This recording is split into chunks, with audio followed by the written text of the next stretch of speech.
Welcome back, everybody. You're here with me and David Robertson from DMR Publications. We're doing open line forum chats. Please chime in when you're out there. We just finished the show on pattern analysis and pattern to life, which was a good conversation. Had a little echo problem that we have solved. I think I solved my camera problem too. So we'll wait to see if anybody shows up out there. Until they show up, the question that guy had asked, if you want to address that, because people want to watch this later. He had asked the question, HR weapons machinist, about, we're talking about patterns, and he mentioned COVID and the pandemic and China taking advantage of it. You remember that question? No. Oh. Well, hopefully if he shows back up, he can re-ask that question. Yeah, the echo's been fixed. I'm hoping HRM shows up so he can re-ask that question again, because I don't think I got it right. I'm trying to see where we're at on the YouTube. I can't find us. Well, because I just went straight to live without it doing a pre-planned show because of the lag time. It could take up to 60 seconds. Basically, just go to my main page and refresh it. Just keep refreshing it, and it should pop up that we're live pretty quickly here because we've been on for a minute now. There it is. Yeah. Hey guys, GPAV NC, also known as Sheepdog Actual. Adam Frazier, Deb the RN. Hopefully HRM, you show back up. Do you guys out there remember Deb the RN? Wow, that's cool. This is going to be our open chat, so if you guys have any questions, we'll address those on any topic, stuff we used to talk about. Within reason. Well, what are you going to... I know it's only been a day, but has anything happened so far that makes you already want to talk about something on your podcast next Saturday? Yeah, actually. Let me see if I can... Where did I put that? Where was it? Where did I put it? I posted it somewhere. Thought it was important enough. Let me see where I can find this. While he's looking for that, I'll let you guys know. So he's got his podcast on Anchor, Pandora, It's not on Pandora yet. Spotify, Radio. Anywhere you can find mine, you can find his. It's called The Disagreeable Thoughts and Philosophies of DMR Publications. You can link to it on dmrpublications.com. So podcast goes for, say, an hour and a half. But what he does is he live broadcasts on YouTube. So right now he can't schedule it. It's usually somewhere in a 4-hour window of 10 to 2 Pacific time. But he'll come on for, say, 10 minutes, talk to everybody, see who's there, and then he'll tell you, hey, I'm going to go live on the podcast. He'll start his audio recording, and he'll just continue with the YouTube video, won't stop, and he'll do his podcast. And during the podcast, you can comment on YouTube. He tries not to pay attention to those. And they distract him, and he has to, I'm talking about this. Does that comment pertain to this? What are the previous comments? And it throws him off. So he doesn't. So what he does is he'll say, oh, okay, I'm done. You know, thanks for being here or whatever. He does his ending to the podcast, but the YouTube video will continue going. So if you're watching on YouTube, stay. Then he'll go through the comments, and he'll read the comments and interact. And like yesterday, he was on there for another hour. So did you find that, what you're looking at?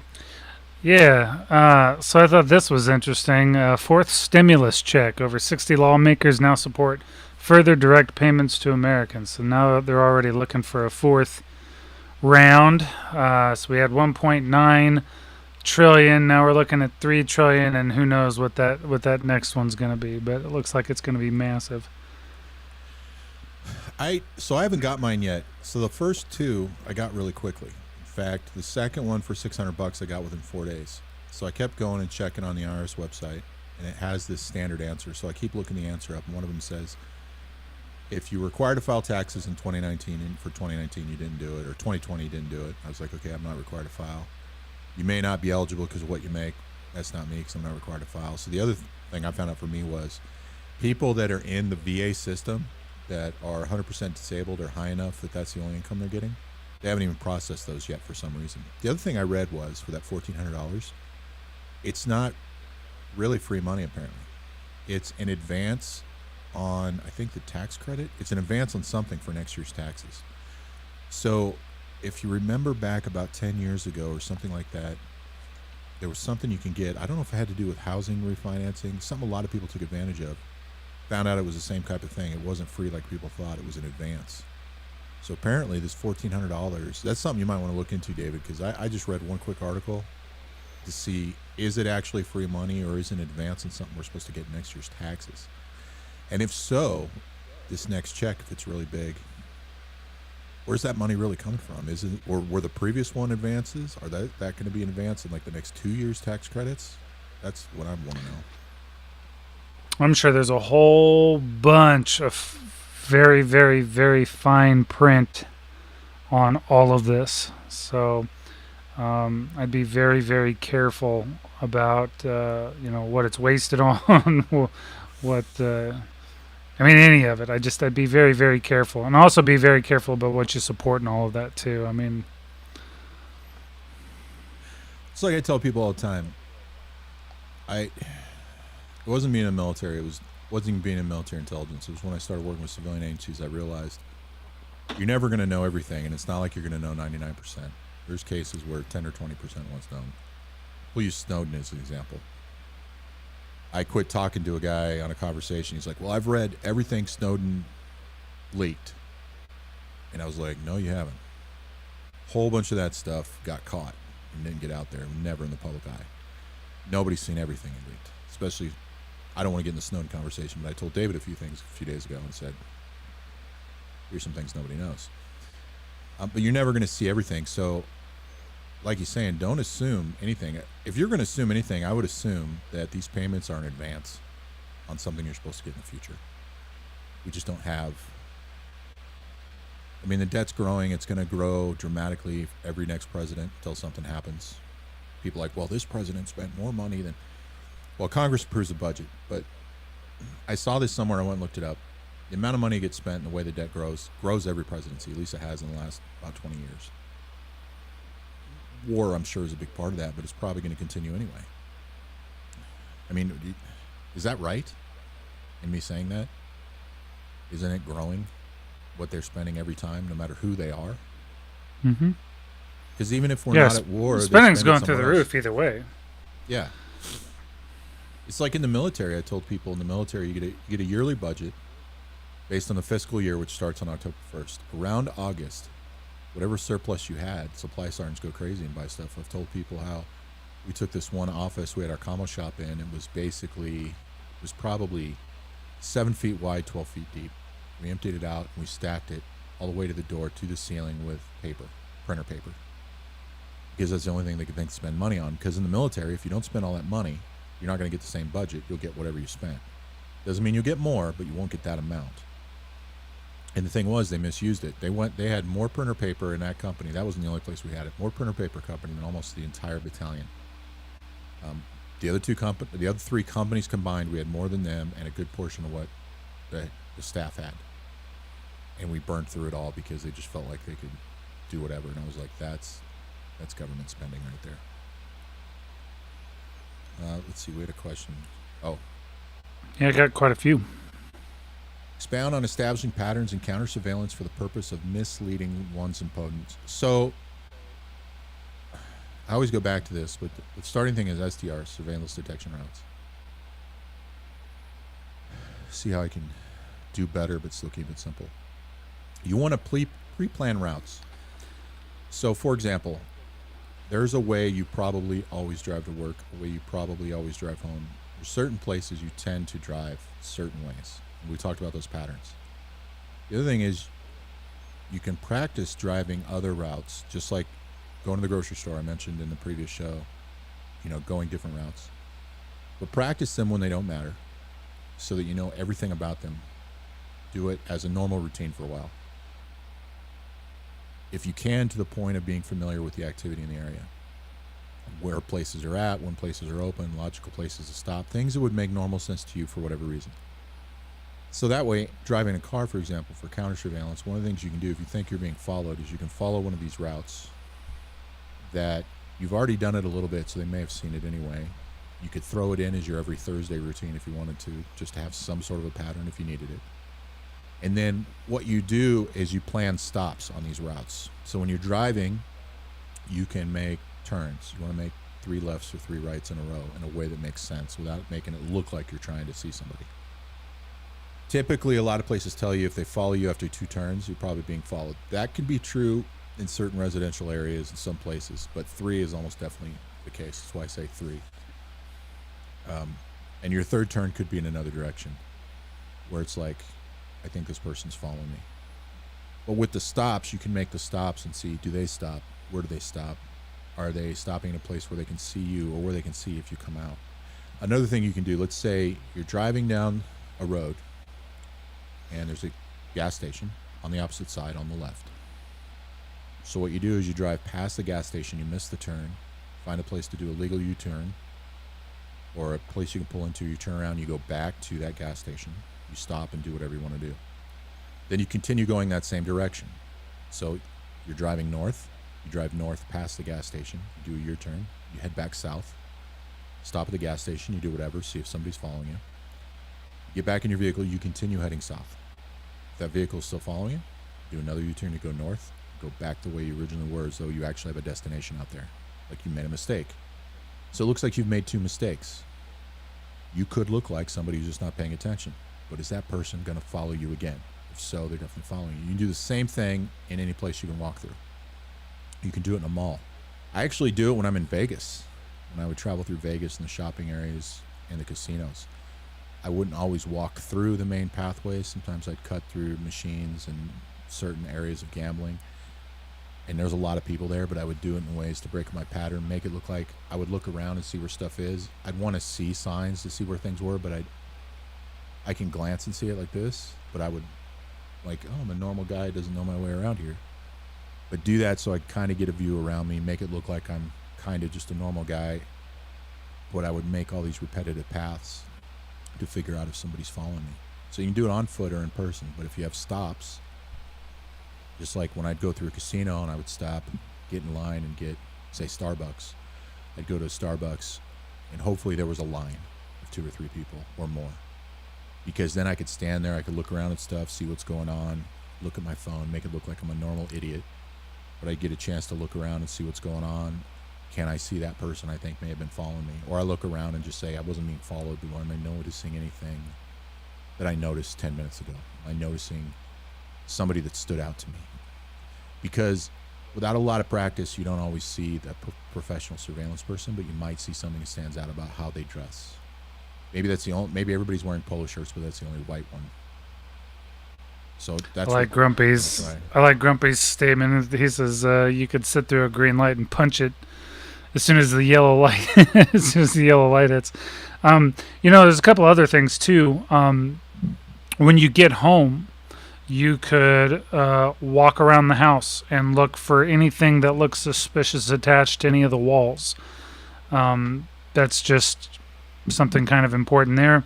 And then I like the phone tactic too. Like if you're in a situation and you don't want to be doing this number, you want to be looking around, you can put your phone on selfie mode and kind of hold it up and as though you're looking around, but that way you can kind of see behind you. You can kind of get an idea of looking behind you without kind of giving it up. So that's another little opportunity for you. Deb, I don't know what this is referring to. I think I do. If you want to comment, I won't post it. It'll be there, but I'll see it. Let's see. Yes, I would agree war was not growing under Trump, but also was not downsizing. Military operations certainly definitely downsized. Some of them I agree with. Military spending went up. Yeah, military spending went up. Operations in certain areas went down, and the withdrawal in Syria, and I am on the same team as a lot of generals, former and current, as well as intel guys. Thought there were some bad decisions made. But we got through them, so we'll see what happens. We're already starting to mess around with Syria again, so we'll see what happens. We're not leaving Afghanistan on time, I know that. Did you want me to comment on Debs? The one I put up there? Yeah. This one? Yeah, if you know what she's talking about. Yeah. Okay, so I don't know. You said you had an idea of where she was going with it. I don't know. I think there might be an insight, but I'm not sure. Okay. Well, he was described as mentally ill. He wasn't necessarily mentally ill, that like officially or whatever. But what's interesting about this is that he was known by the government. He was he was known by the FBI, but he still bought the firearm legally. He was described as mentally ill, but I guess nobody did anything about that. And then of course he was known, and then of course the situation happened anyway. I thought you meant a YouTube comment. Well, that's easy to understand. So for example, when you buy a firearm, you fill out that form, it does ask you about mental illness. If you just check no, it's not going to get caught. Right now, there's no system in place unless it goes through the courts and gets put on a system where if you get diagnosed with mental illness of any type, that you get flagged for owning a firearm, which in general, I'm in agreement with most people that that's a bad idea to put in place, because there's so many veterans now that even get a 0% rating in PTSD just because they were in combat. Even if they didn't see anything, that could disqualify them from their right to have a firearm. The other thing with the FBI, if we go back to the Boston bombing, those guys, and be like, well, the FBI knew. Well, the FBI is pretty big. So 29,000 people. It's all states and territories. Tons of computer systems. To think that there's automatically crosstalk and stuff, just like in the intelligence community, which is bigger, is a mistake. Things are going to get missed. It doesn't make it okay. It's not an excuse. I'm just saying I understand why, like in that Boston bombing situation, it took them so long to figure it out. So it really depends on what his mental illness was, why it was known to them, and who specifically was known. So what are the details? Is it a case where he was interviewed by the FBI? Let's just say, I don't know, I'm just making this up. He's interviewed. They realize he's been seeing somebody, he's on medication, he has a mental illness. Let's say it's one of the ones that's had some consistency with these types of actions. But what was the bigger case? Did it pertain to what's going on? Did it get fed into the bigger system in a way to where you could figure out, connect it right away? Yeah, we know now that they know. That means they did figure it out, but they didn't find it out immediately. And I changed my volume there, so whoever made that comment, I'm on it. Let me know if that balanced out our volume a little bit. It kind of digs into Adams. Do either of you think there's a feasible way to decrease the amount of mass shootings? Mass shootings, mass killings, stuff like that are not new. They've been around since the beginning of anything. Especially when you think about firearms. I mean, it's not new. The thing that prevents people from doing stuff like that is, in a lot of ways, self-preservation. At all times, easy targets are always going to be choice, and that's going to be gun-free zones where resistance is minimal, where cops aren't going to be, where a lot of people are. That's how that goes. That's. I mean, it's unfortunate, but it's not new, and that is always. I mean, that's always going to be. It's. Why does a lion not pick on a porcupine? I mean, it's. Yeah. Let's see. Rowan says, can you give some advice about being caught in a riot in a vehicle that's been disabled and having to move through a crowd that has already displayed aggression? I actually mentioned that in one of my Grayman Hiding in Plain Sight podcasts, but I couldn't tell which one it was. But the general idea is, so you have to be in the crowd. You want to get through there, but you don't want to be a target. You need to act like them. Don't break a law. Don't commit any acts of violence. Don't overly support anything. But either stand there in amazement like a lot of people, or be like, yeah, get those guys, whatever you need to do to look like you're part of the general group of people that is somewhat safe and not being targeted, that probably supports what's going on, even if that means you need to throw your arm up in the air and chant with them, long enough to move to a safe place to evacuate. And then when you do evacuate, let's say they're moving down a main street, they're moving down, say, First Avenue, and you cut off at Cherry Street or whatever. Keep going. Don't change your walk or what you're doing. Maybe pull off to the side a little bit, stand there for a few seconds, see if anybody follows you, make sure the crowd keeps moving, like you're taking a break. Enough time for, a line of 30, 40 people to go by, and then continue on about your way. That way, because if you want to make sure you're not followed, but you don't want to be targeted either. If you break pattern and just start running, you don't want to say anything against it. You don't want to let your emotions get flared up. That's a situation of going with the flow without breaking any laws in order to get to a safe place to evacuate. Let's see. They perform handoffs to other surveillance teams. It depends on how the handoffs are being done and what specifically you're mentioning, but like things like live drops and dead drops and for espionage are used, but a lot of times people just meet. Like if you're gonna, it sounds crazy, but like you see those cop shows and then those guys are doing like their surveillance stuff and the next team comes in, stuff like that. Live drops and dead drops can be easily done. People don't even realize they're happening.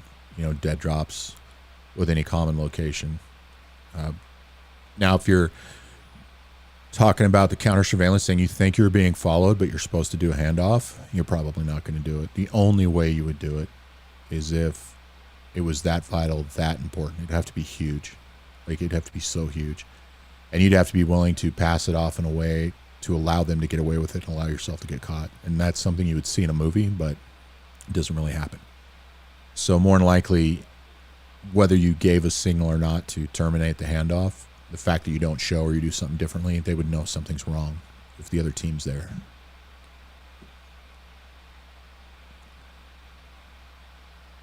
Let's see. Oh, yeah. He's in ADX Florence. Read up on that prison. He probably wishes he was dead. That place is... I think that's how all prisons should be myself. Oh, here we go. David, do you know the answer to this question? What social movement is behind the violence against Asians recently? Is that something that's spiked up out of normal? Yeah, because they're blaming it on the virus and everything else. And it's interesting. I've actually listened to some interviews from Asians, and I don't mean like Americans who happen to be Asians. I mean legitimate Asians who just happen to be in America, who talk about the escalation in violence, but it's ironically enough in some very liberal cities. So I don't know about a movement, but I can tell you where there seems to be a lot of attention, and it's, to me, it's asinine. It's so asinine, but there you go. I have not read this book. I'll have to look it up and see if it's on my list, but I'll definitely check that out. Yeah, so one of the things I liked was Mike Glover, the guy that started Fieldcraft Survival. He did an interview once because he's Korean. He's half Korean. He was talking about, Asians are racist.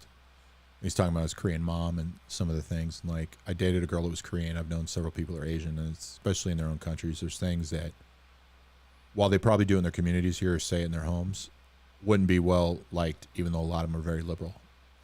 Because how racist they can get. Not that this necessarily, I don't know if it's a racist issue or not, but I remember it wasn't very long ago. It was like, there was a lot of stuff coming out against Jews, and then as that started happening, it kind of dies down a little bit because the pandemic starts, and then it picks up again. And it got fueled by the idea of like in New York, they shut off one of those parks in the Jewish community and shutting down the synagogues, of course, all the other churches everywhere else. But it was like Jews, and then before that, I don't remember who it was, but it seems to go in cycles of groups, except for the ones that it seems they say or is actually there all the time. But I wasn't aware of that. I haven't been doing much with mass media lately. I'm still on my election break. Yeah, I'm following my 1 year break the news from the election, unless there's something I want to learn. Well, it was interesting.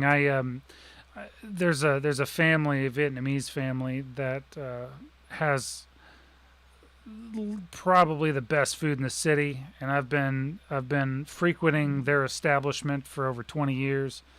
And I've watched their kids grow up, they've watched mine grow up, and we have a pretty good relationship. And it was interesting, they were talking about some of the aggression, and they also have kind of pointed to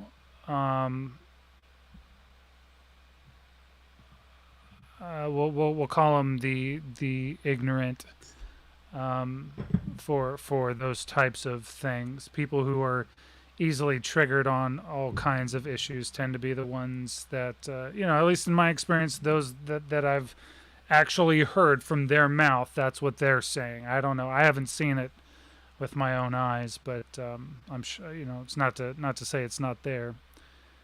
But those are the reports that I'm hearing. So I'll have to look that up. I haven't. It's not that it's not important. It's just there's always something. Mm-hmm. And I'm still like normal people in a lot of ways. There's things that I just don't care about because they don't affect me. It's like one example I used, and this was a long time ago, but remember when the Affordable Care Act, Obamacare, came up? And I understand why people are upset. There's things I don't like about it either. I saw how it affected my brother. Remember when my brother first got it? I don't remember the exact numbers, but it was something like he couldn't for sure get the same type of plan or keep it like they said he could. Then, in order to get decent health care for him, his wife, and his 4 kids, he had to pay the fine and all the penalties. And by doing so, it saved him, even after paying it, saved him several $1,000s a year. Just because he had to do that differently. And I forgot where I was going. What were you just talking about? I was reading and talking at the same time. I got distracted. Violence against Asians. Yeah, I have no idea what connection I was going to make. Billings, grandfather lived there. I'm going to go near Missoula or Hamilton or something. Yeah, sorry about all that. I totally forgot what my train of thought went with that. It's really unfortunate too, and I've said this a couple of times. A couple of years ago, we were watching, the people of Hong Kong, wave American flags and talk about our founders and really talking about freedom, and they're just real patriots. And I said it then, and I still hold to it, man. The United States should have taken those people in, and it's sad because a lot of them ended up leaving Hong Kong, and the vast majority of them didn't end up here. And to me, it's a terrible shame. Yeah, people get upset about that. And it's like a lot of guys just see it as immigration issues. And I'm like, those are the people I would want here. Cordless phone. He's making like a book of me, like kind of like that. You said that Chuck Norris one-liner book. That's funny. Let's see. I bought some powdered water. I don't know what to add to it. Slam a revolving door. Sweat. I don't even remember. I'm sorry. I've done this so long. Names pop up, and it's like I think I know who this is, but I'm not sure. Let's see. Scroll back here a little bit. There's the Asian one. I think we caught them all up. Any other questions?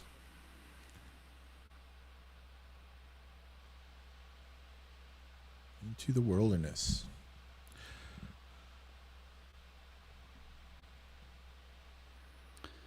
David, you like quotes? There's one for you.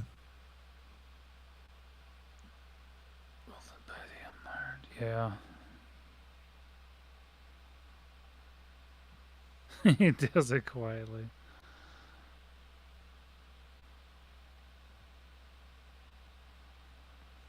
Funny thing about this comment too is, while the Chinese Communist Party, of course, is the dominant, pretty much the whole thing there. It's kind of what I was talking about earlier. I talked about on a podcast too about how we equate certain things, like anything bad happens in China or from China, we assume it's Chinese Communist Party. It is a lot of the time, but not always. Or any business thing we don't like is Chinese Communist Party, and they control a lot of the businesses, but it's not always the case.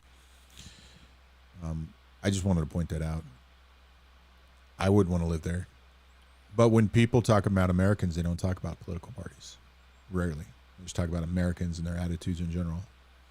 And I always find that funny. People talk about us based on the behavior of our people. We talk about everybody else based on the behavior of their governments. Both sides equate them all equal.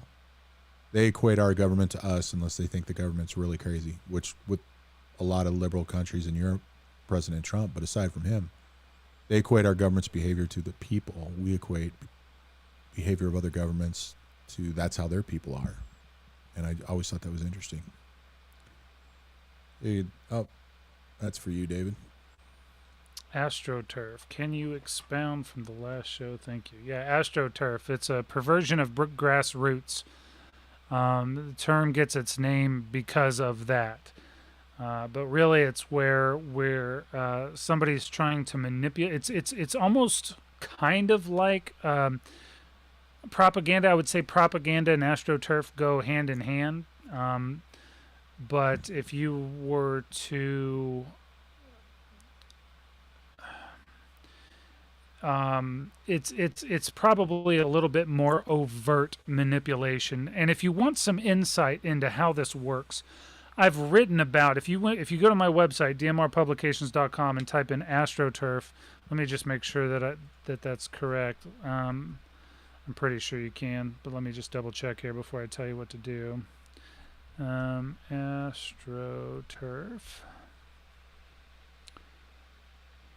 Yeah. So you can go to my website, dmrpublications.com, type in AstroTurf. You'll come up with a website called Avoid the AstroTurf. It's dangerous.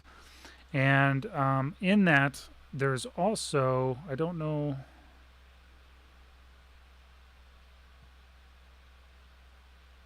I didn't put it in there, but I'll also give you another thing to think about and go watch. You can watch it free on YouTube. It's called The Century of the Self. It's insight into how this works. It's the manipulation, subconscious manipulation, emotional, based on emotional bias. Astroturf and propaganda all tie into each other. They all live together, basically. And I will say that left and right are unbelievably victimized by this. And it's crazy to me how both sides are unbelievably pushed and manipulated, and it's so scary. It's so scary. Let's see, what degree of civil unrest do you think there'll be? I'll assume you mean in America. Well, whatever's going on with this Asian thing, there could be something there. We're kind of in a holding pattern on all these shutdowns and what is or isn't happening by state. We already had states come out wanting to do more constitutional carry stuff, and we had a mass shooting, and of course the president and everybody wants to go after what's being called assault weapons, although by government definition they're not assault weapons because they're not fully auto, which are already governed anyway by laws. I don't think anything's really going to happen with that in the short term. I think it's going to take a lot more for them to push that through. That's President Obama tried it for 8 years a few times and didn't go anywhere. I'm not saying it can't go anywhere. So it would take something like another version of the virus showing up here, causing issues, and that becoming widely known, causing a reaction. If there's another video that goes up where any cop that doesn't look black, but could be any other race, hurts or even kills another person who's black, even if the video is very clear that it was justified, we will, of course, see some results of that because that's been allowed and encouraged for the last 4 years. But outside of those norms, there's nothing I see on the horizon. There could be at any time. On small scales, it always exists, I think. It exists in plenty of other places in the world. I don't think our country as a whole is really that focused on it, meaning the government. We're paying more attention to places like Venezuela, where fighting just broke out with the FARC guerrillas in the Colombia border. Things are growing there. Venezuela, I think it was Venezuela, to make trade deals with China to get part of the virus or the vaccinations or something. We almost went to Venezuela with our military about a year and a half ago. Not quite a year and a half ago. That's the next major place we would go. I would tell you now that if our military ends up in Venezuela, it has nothing to do with this president. We almost did it under President Trump. He almost made that happen. That's an ongoing situation that was even considered during Obama as a future possibility. So if that happens, don't blame this president. But other than that, I'm not really... Is there anything, David, you see on the forefront about civil unrest, especially in the next, say, 3 months? So, well, not within the next several months. I mean, we're going to continue to see an increase, but everybody's still kind of living in a lull right now. As everything begins to unfold, here's the thing. As we get into fall and some of the realities of the virus, these mutants and these double mutants become a lot more, let's call them real, because there's a lot of people that still, are going off of narratives that were created a week after they discovered that it was a thing. But I think that as the realities of some of these bigger variants come to fruition, you're going to see a lot more tension. It'll be interesting to see what happens due to that. Some of the responses to that threat, I think, are going to probably rub people the wrong way. But again, we were talking during the show, talking about projecting, right? So this is one of those things where we could actually exercise a projection. We can look at Brazil, we can look at the UK, we can look at India, and we can see, in Europe in general, really, and we can see kind of what's happening, but also how they're responding to it and whether or not it's working. Well, and what's not working. And understand that because of our global society, it's going to be here. Heck, it's already here, the B117 specifically. So we can see where this is going to go. But as tensions rise, there's always going to be a possibility for that. But I think the bigger distraction is probably going to be some of the things that I think are going to unfold before then. But I agree that it will eventually be a big part of the overall. The model specifically states that the USA is going to be one of them. So, and that's just my belief, not that, I'm on board with it. I've just always been of the opinion that if it happens in my lifetime, I'll be pretty old. Which would suck. So I'll be like, all right. Is Russia still a bigger concern for the U.S. as opposed to China? A couple ways to look at this. One is specific subjects, others timeline. The grand scheme of thing in the short term I define as 5 years or less, I would say no. I'd say China's the bigger concern with all their growing movements and stuff that we've talked about historically 5 years ago. And David and I have discussed doing a show on that. If we did a show just on China and it only lasted 2 hours, I'd be surprised. We might have to do it in pieces. Everything they're doing, their economy, stuff with vaccinations that is more recent, economic ties and dependency that we have between each country, us and them, South China Sea, things going on with Philippines, Taiwan, even Japan now, military action. All the potential for something really to happen in the next 5 years is more China. Russia is pretty stable in their behaviors towards things with us, especially because they've spent a good portion of the last 20 years rebuilding their economy and their country and infrastructure. They're a threat, don't get me wrong. Short-term 5 years, which I think would matter to most people every day, I would say it was China, and I'm basing it on the bigger, more pressing issues right now are economic, world trade, military action in the Pacific, and potential of something happening in the next 5 years. What's your answer for that, David? Well, I'd say your answer was definitely in line with the Admiral of the Pacific Fleet. He just went in front of the... We're bros. We're bros. We got it. He just went in front of the... Well, it's funny because they're changing the guard, and the Admiral on the way out said 6 years or less. The Admiral coming in is saying it's probably going to be even faster. And when I look at where things are going, again, watching that wave occur, again, I think that situation is going to unfold before civil unrest. In fact, what's interesting about that is if civil unrest is even a threat, I think that would be an amazing distraction that would unite everybody to go do something. So, but at the same time, here's the thing, and this is something you got to remember. I call them the Big Five because they are the Big Five, and they're interwoven in a lot of ways. So it's not just one. I challenge everybody to not look at one in a silo. It's like looking at Iran. Iran isn't just Iran. Iran's got a lot of friends. It's like looking at Syria. You can't just, we can go kick Syria's butt. It doesn't work that way. No. You've got a lot of things going on and a lot of players that all have a stake in it. It's like Venezuela, even, for crying out loud. The situation with Venezuela and Colombia. Well, the United States and Colombia are chums. Well, Venezuela has chums in China, Russia, Iran, Syria, Hezbollah, whatever it is. You've got a lot of different players in there. It's a much bigger chessboard than I think a lot of people want to pay homage to. But I would say something significant compared to now with China, give or take a year, which is nothing in world affairs, 2025. 4 years, 3 to 5 years. Okay, let's scroll through these comments. Well, you know what? You may be onto something. I don't know if you saw this the other day, but this was a huge.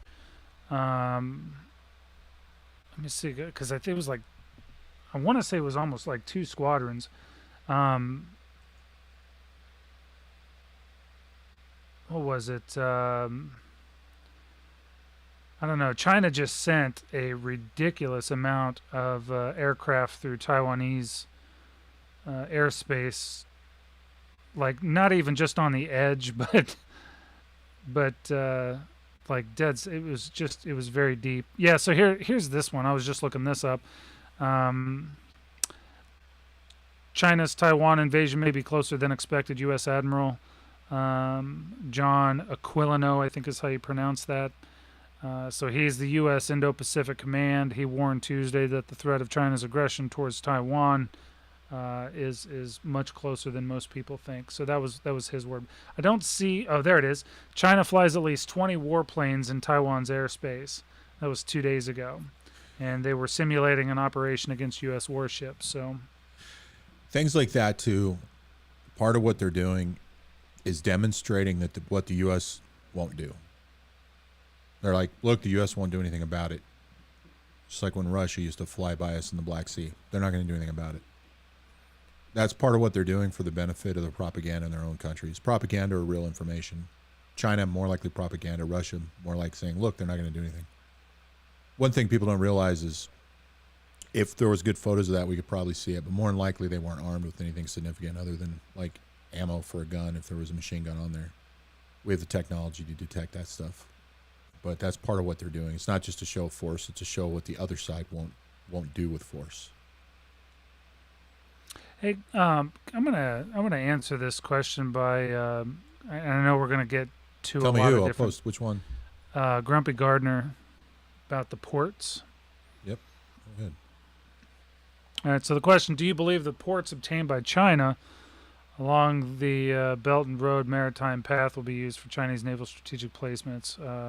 So a couple of things here. There's a couple of very interesting points that I think people should be aware of. First and foremost, the Caribbean is hot, and I don't mean just because of the sun. There's a couple of things that people should be aware of, and specifically here at home. One of the things that we should be somewhat concerned with is the I-35 corridor. Is actually built to expedite Chinese trucks and machinery and stuff like that into the interior of the United States. And if you think about where that starts and then you think about what else is right there, it begins to paint a much bigger picture. The Chinese are actually all over South America. A lot of money. In fact, they just 2 big deals between Venezuela and Iran, and yes, they're building these commercial ports, like in the Caribbean or whatever. But they definitely look like military, and yeah, there's a lot of people really concerned by that. So that's the one from Texas to Minnesota, right, north to south. I-35. Yeah. Yeah, so I-35 starts in Texas, goes straight up through the interior, actually up into Canada. So, but it actually starts in southern Mexico. It starts in the ports there in southern Mexico. And what's interesting, if you go back, so like the NAFTA, some things involved in NAFTA. Like, for instance, there's a place called the KC Smartport, which is really kind of a creepy place. It's right there along I-35, but I-35 you can straight shot it from top to bottom. It's a trip, but that's an old thing that goes all the way back to the what Well, at once it was called the NAFTA Superhighway. At once it was called the I-35 Corridor Coalition. I don't know what it's called right now. But yeah, a lot of very interesting stuff, and it's weird how much of a disadvantage we really have.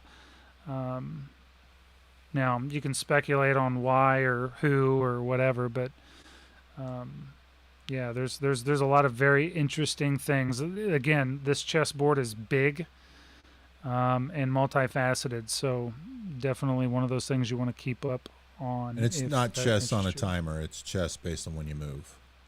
And that feeds into this comment earlier by Paulie Gray. China's infiltrated our nation, media crawling all over Canada and Mexico. Yes, however, comma, that's not new, and they're not the only ones. They're just bigger in the news in the last 2 years, and more people are paying attention to it or choosing to look for it. Certain people. People like you. I'm surprised education isn't on that list. Yeah, education's a big one, especially in espionage. One of the biggest ways to recruit, get spies to spy on is through universities in any country you're in. Everybody does it. We do it. We do it in our own universities. So I'm not saying you're wrong. You're not wrong. But it's not new. It's been going on forever. That's part of how they develop these plans, is by having people inside in places to get information they can eventually put together over time with large quantities of intel to come up with these plans. Let's see. Yeah, so numerically this is true. Their Navy is the largest in the world. In 80s, when Reagan was spending money, it was about how many tanks Russia had, T-72s versus us. The numbers when it comes to hardware like that aren't as significant as people think, especially in the technology game. So a force-on-force war, bottom line up front, no country can beat us. Now you factor in countries joining together, things like an EMP or a significant cyber attack to take down technology, that changes the game. But outside of those, the traditional force-on-force war, which is what most things are now, somewhat of force-on-force, outside of terrorist actions, there isn't a country that can stand up against us. The problem is, who would ally against us? That's always a big threat. And then advanced weaponry, short of weapons of mass destruction like chemical, biological, nuclear. Electronic, yes. EMPs, cyber warfare gets involved, which it very likely would on that scale. That can change the game dramatically. Done effectively, not intercepted, say an EMP is launched over a naval fleet in the Pacific, disables a bunch of their stuff, sure, they could wipe the floor. Depends on how those wars played out. So, but there's a lot of factors. But numbers aren't a big a deal. Like, look at the size of the Chinese military, including the reserve forces and stuff. It looks huge. But that doesn't mean they're all going to be handed an AK and put on a battlefront somewhere. Just the logistics of moving them would be difficult. Our military is huge, but we can't get them all in the same place. Even if we wanted all of our naval fleets in the Pacific, it would take a long time to get them there, not to mention the lack of security in other regions as well as our own country. So there's a lot of factors beyond just numbers.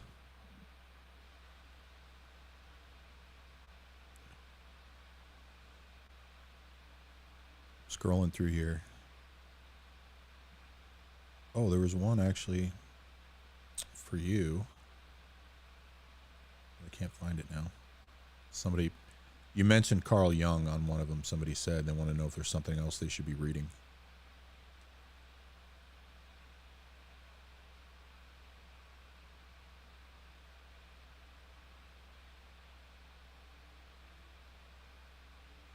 This isn't new either. There's been a lot of that in the last couple of years. They've been heavily involved in espionage and getting caught in Australia just as much as the U.S. Part of that's because they're not as good as short-term missions. They're better at long-time missions, but they've gotten more bold, and people have come clean. And Australia's really pissed about it. There's tons of information out there, what they've been doing in Australia. And that's one of our two closest partners, one of our three closest partners we share everything with. And they're doing it really to figure out, I think, how close their ties are with us, as well as Australia's military and political response to anything they do in the South China Sea or anywhere in the Pacific, because that's an additional military threat. There's no guarantee that if China did something there, how many people will get on board with them, or if they're big enough to matter. The fact that they don't have Russia on board speaks to the fact they've done nothing. But we'll have a lot of countries come with us. Australia would get involved. Canada is very possible. UK probably would. France. But they don't have as many people readily available who would just get involved in military action. Let's see. Yes, Bailey's and Guinness. It's a good mix. And yeah, so China is definitely gearing up for something, and you kind of have to understand their motivation. Now they have said very clearly that what their intentions are, and so I think that it would be wise for most people to hear that. But that's been a want and a desire for a very long time. So yeah, you want to listen to that. The other thing is too, this kind of goes into this other question. Do you think that there's a new way of warfare will be do you think the new way of warfare will be mostly cyber? It will definitely be a part of it, but so will drones, so will unmanned aircraft, so will space, so will be all kind. Look, it's sort of like I've said repeatedly. The idea is we're shifting, right? We are in a global shift. We are in a shift in the way the world does business, a shift in the way that war is fought. This is going to be unlike anything that we've ever seen before. But at the end of the day, there's still going to be lead flying somewhere, somehow. I will say there is. Many countries agree on this. There is an ongoing, for the last several years, an actual cyber war. It's just nothing you ever hear about. Right. Let's see. What future effect will the mainstreaming of open source intelligence, tactical skills, and tradecraft have on the nature of warfare and even social engineering, civilian white hat propaganda? Will this change anything? That actually, all that stuff's been ongoing for decades, since prior to this century. It is a driving force between most things now.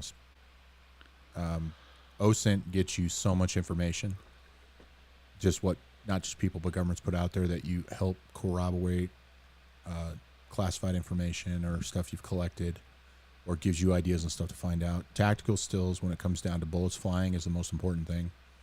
If you look at asymmetrical warfare, you got a trained, advanced, technologically advanced military force fighting against an inferior, maybe even untrained, lack of technology force.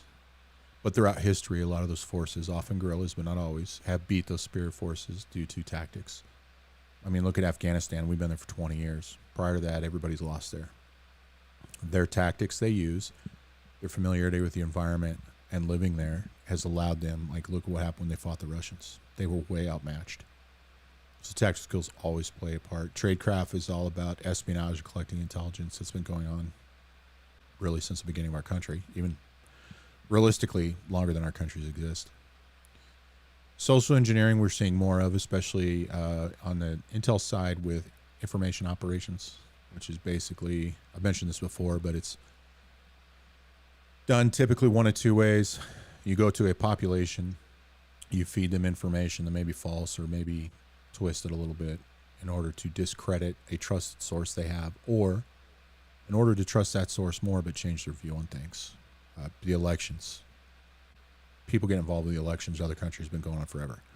It's not new. It just somebody started talking about it, and it became a bigger thing, and it still only comes up during the elections. Nobody talks about it outside of the elections. If we're not in an election cycle, you're not going to hear about Russian interference, but they're not the only ones that do it. Let's see. A lot of comments.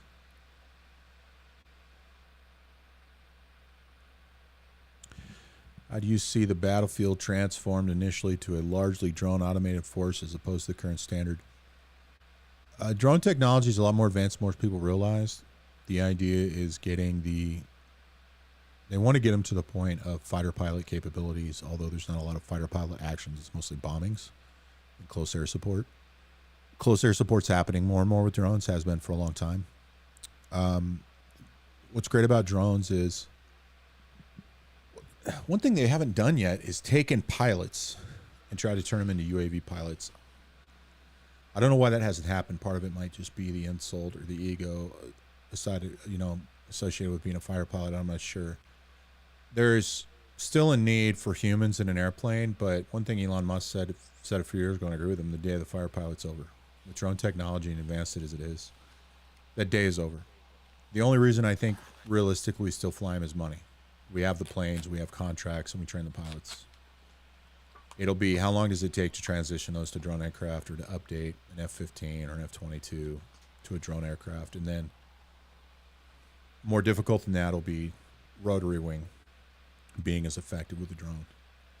But what's nice about that is if you want to invade a country and say you start with the bombing and strike package capabilities and knocking out targets, the more drones you can put up instead of pilots, even if it costs the same amount of money, you're saving lives. If they get shot down, you can risk a lot more. You can take bigger risks. And then, you minimize the chance of people being captured. But I don't think people realize how much that has changed. It's just we haven't seen anything major since we went into Iraq after 9/11. We saw the Gulf War was a big one. Then we go into Afghanistan, but that was mostly boots on the ground. Then close air support. We didn't see the mass bombing campaigns because of the type of infrastructure they had. And then in Iraq, we saw it. But we moved in quickly with ground forces and overtook the country in 6 weeks, thinking it would take 6 months. And that plan was being relooked back then. So I'm sure it's planned now. I think the next major thing that was to happen, if it wasn't a type of terrain that really mandated a large number of initial boots and vehicles on the ground, would probably mostly be drones. The amount of drones we have between all the agencies and militaries and what they're capable of. I think what it would show is the lack of need for the human fighter pilot that we tend to rely on. I think probably in naval warfare over water, there's a bigger need for a human. I'm not sure that that's right. I'd need to talk to a pilot, a UAV pilot. I haven't talked to either one in like 10 years. But generally, another mass invasion, I don't think we're going to see as many fighter pilots unless we're trying to justify it. I think we're going to see drones. But it's also a very introverted question. It's an introverted way to look at this, because here's the thing. The United States is only one nation on a planet full of many. And when you look at, say, for instance, the potential for conflict between India and China, that's going to change the dynamic. If that goes full-blown, that is two massive powers with a whole ton of people doing all kinds of jacked up stuff to each other. But above and beyond that, look at what China and Russia are doing collectively, for instance, in space, and what they're doing for the moon. What is the dynamic of war going to be in the moon or in space in general as people are trying to acquire territory there or in Mars or whatever it is? As this begins to unfold, yeah, drones are going to be a big part of it. But the United States, it's not just a United States situation you have to contend with. The United States is going to approach it systematically, with a lot of technology. But if the United States, for instance, isn't involved initially, like between India and China, I use this as an example. You're talking about some large scale older technologies going at it, and so you're going to see China use their technology, India use their version of technology, but who's to say how they ultimately go about doing it? India and China with Pakistan in the middle, so yeah. Yeah, it depends on who gets in it and when, and how well. There's something to be said about using the scenario of fighter pilots being able to communicate to each other. They don't communicate quite as easily as they do in the movies, but they can make that happen. And how well is that going to work with a UAV pilot? Because UAV pilots work in a box, a small trailer on a safe space, or in an office building on the other side of the world with a chain of command. And so there's a lot involved there, a lot more pieces. So it's hard to say. Let's see. Satellite for deterring nukes is going up. We'll call that an upgrade. That's my comment. India versus China with Pakistan in the middle. 3 nuclear powers. Yeah. I thought India and China were playing patty cake. They were for a while on the border, and then they were talking about drawing down, and then some stuff spurred back up again. I'm not sure what's gone on with that. It's been kind of quiet in the news. But they're both still there. They've always been there. It's a long, ongoing issue.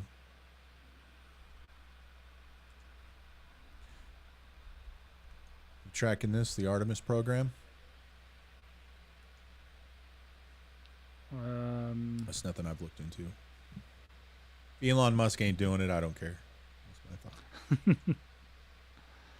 thought. So this is interesting. This was just 18 hours ago. Let me look at this. This is the headline, just to kind of give you guys an idea. And I love to talk about the interwoven elements of the Big Five, because when we look at this, you continue to see the overlap. And here's a story from the South China Morning Post. Russia could upset India's U.S.-China balancing act. Right? I mean, there's so much overlap in that title alone. It's hard to know where to start. But China's dam building is a security risk for India's northeast. Biden administration signals India is an important partner in tackling China. Mistrust between China and India at an all-time high, says U.S. Admiral. So yeah, I mean, it's definitely, again, watch the wave. Watch the wave. Yeah, and I'll throw all three of these up in a comment. America Died says, water wars developing with China. Grumpy says, would India have a two-front war as their allies with China? And then Snowman says, does India throw down with China first benefit U.S. at all? So what would happen, or what about what appears to be a proxy war with China and Mexico? Speaking on India, I don't think they would, short of their little border skirmishes, I don't think they'd do anything without our support, meaning approval, because of what that could cause, whether on water or on land. That's how I'm addressing all those. Proxy war with China and Mexico, what specifically you're speaking of? Only because in general, it's not new that they're there. And I don't know how far I would go to call them allies. They are trading partners, but that doesn't necessarily mean that they're allies. And we got to kind of frenemies, friends/enemies. That's a good way to put it, because they have killed each other. They're not happy with each other, and this has been an issue going back to very, very old times. This isn't, unique in the history of India-China relations. It's just the latest saga that we get to write about and watch. So be very careful with that. What was the other one? Would India... What was this one? Does India throwing down with China first benefit U.S. at all? Also, what about what appears to be a proxy war with U.S. and China and Mexico? Oh, yeah. So that is an interesting. So I could see the Mexico connection. Oops, sorry. I could see the Mexico connection, but really, I would say I would point a lot more down south from there.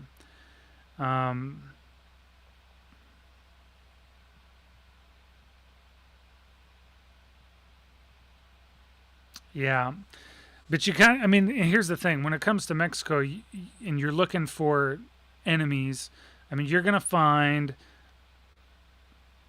Iranians, you're going to find North Koreans, you're going to find Chinese, you're going to find, South Americans, you're going to find all kinds of stuff. So, that's a tough one.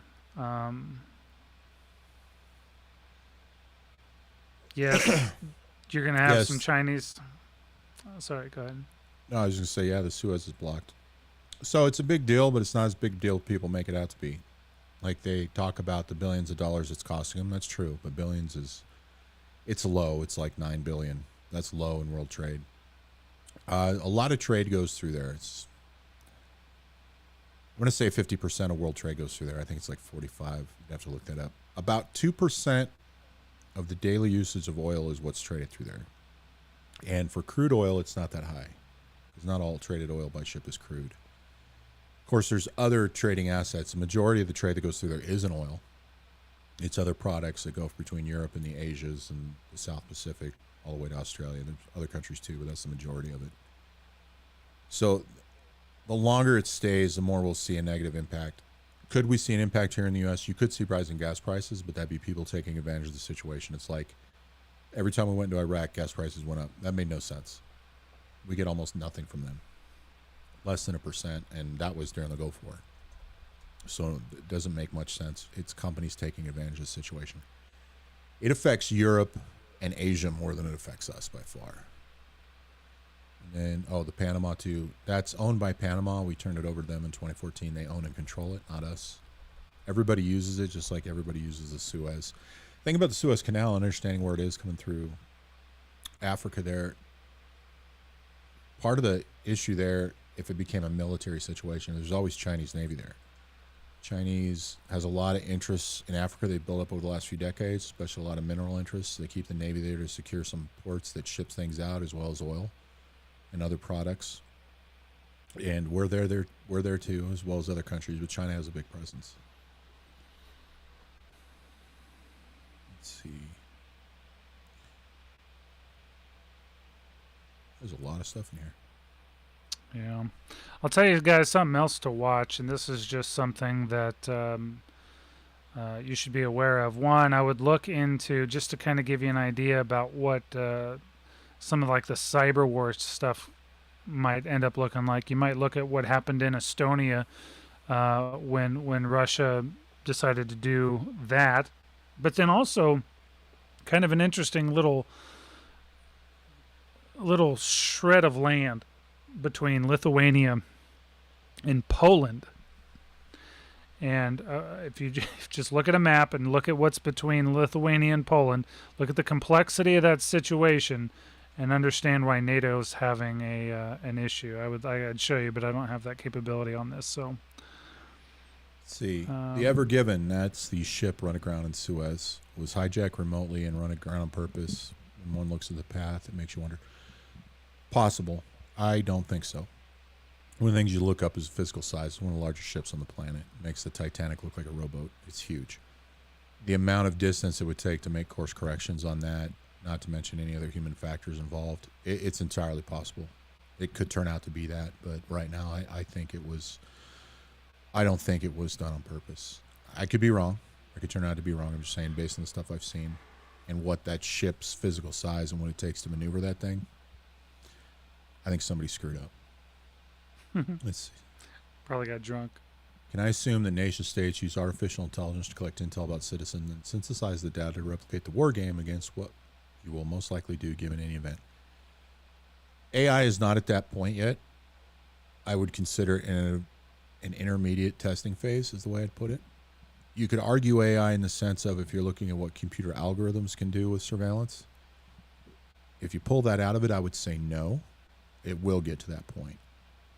But there are information systems in place that do collect intel on everything and everybody and collate that and come up with all kinds of stuff, whether it's a lot of it's done by business just for marketing and get you to buy stuff. I mentioned Pokemon Go. Couldn't remember the name in that video I did a couple weeks ago, where it was a game, but it was really designed as a tool to get you to physically go places and buy things, and it was proven to work, and that's been adopted into other apps and software now to get people to do things. Yeah, look into quantum computing. Yeah, it's like one thing I've always said over the years is most of the stuff people see like that, whether you want to call it nefarious or not, is usually business driven, not government driven. Government do a lot of things, and just like a lot of things governments develop end up in the private sector. A lot of things private sectors do end up in government to be used for things like intelligence collection and different types of actions. But AI is not at that point yet, based on what I'm aware of.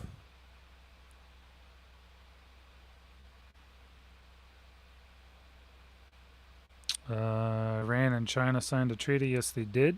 It's a $400 billion treaty. Just the latest in the long line of overlap. Is the U.S. Navy in harm's way by entering the canal to free up the Ever Given? No. It's too big of a world trade situation. People are going to work together to some point. Everybody wants that out of there. Everybody wants traffic to move. I don't think they're in harm's way. Something could happen. It could sell that way on the news. Official, unofficial agreements. Something could happen. That's possible on the grand scale, but I don't think they're in harm's way. Everybody wants it out.